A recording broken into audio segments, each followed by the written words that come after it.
So, what can audiences expect to see in Tron Ares? Oh, wow.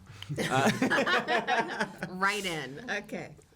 Well, I think you could see, you can expect to see digital assets in the real world for the first time. The last two films in Tron have been about the exploration of virtual worlds, and while we have that in this movie, this is really the exciting new aspect of this film is bringing those digital assets into our world and seeing light cycles racing through city streets and vehicles flying overhead and kind of this all-out kind of invasion of digital assets in our world, which I think feels really fresh for the franchise and has a lot of scope and scale to it. It's quite fun.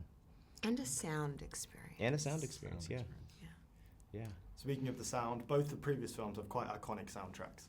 What was it about Nine Inch Nails that you wanted to bring into this film? I just knew the answer. Look, music is such an integral part of a Tron movie, with Wendy Carlos scoring the 1982 film, and then Daft Punk in 2010. We kind of knew, as we were thinking about what's this movie going to be about, we also thought about who's going to bring the soundscape to this and the music to this film. And Nine Inch Nails was, I think, the only. Trent and Atticus were the only artists on the list, and then we went to them, and they were excited to do the movie and also do it as Nine Inch Nails, which was really special for us. And I think it's really interesting because I think they wrote a Nine Inch Nails record and also a Tron score, and it works perfectly as both of those things. And when we were thinking about this film, their sound works so well because it's a little grittier. The movie's it's a little more industrial. You have the Dillinger Corporation, this industrial corporation that's bringing these assets into our world. So it fit the sort of slightly more gritty, real world aspect of Tron, while still really being, I think, a Tron score. It feels in line with the other two movies, but really is doing its own thing and really matching the story that we're telling. It really seems to, I think it really elevates the whole film and creates that sound experience you expect from a Tron movie. Amazing. Can you talk about the dynamic between you, Jared Leto, the director as well? How did that come about? I guess it was a really good dynamic. We developed the movie for quite some time. Justin and I worked together on the 2010 Tron Legacy film, and Jared and Emma then came on board several years after to start developing Tron Ares.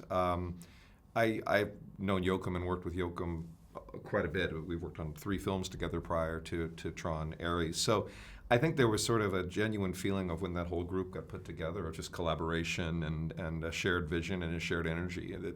So the dynamic, I don't know that the roles, certainly Jared is also a producer on the film, I don't know that they felt that sort of separated or bifurcated. It sort of felt like we were all one team going out to try to put a spectacle on the screen. And you knew Jared for many years before he came on as producer. You did too. Yeah, we spoke to Jared for the first time about being in it. Jared, first of all, is a massive Tron fan. He loves the franchise. It was an important part of his childhood, and he always wanted to be in a Tron movie. So we first talked to him about a role in Tron Legacy, and the timing didn't work out, so we couldn't make that happen.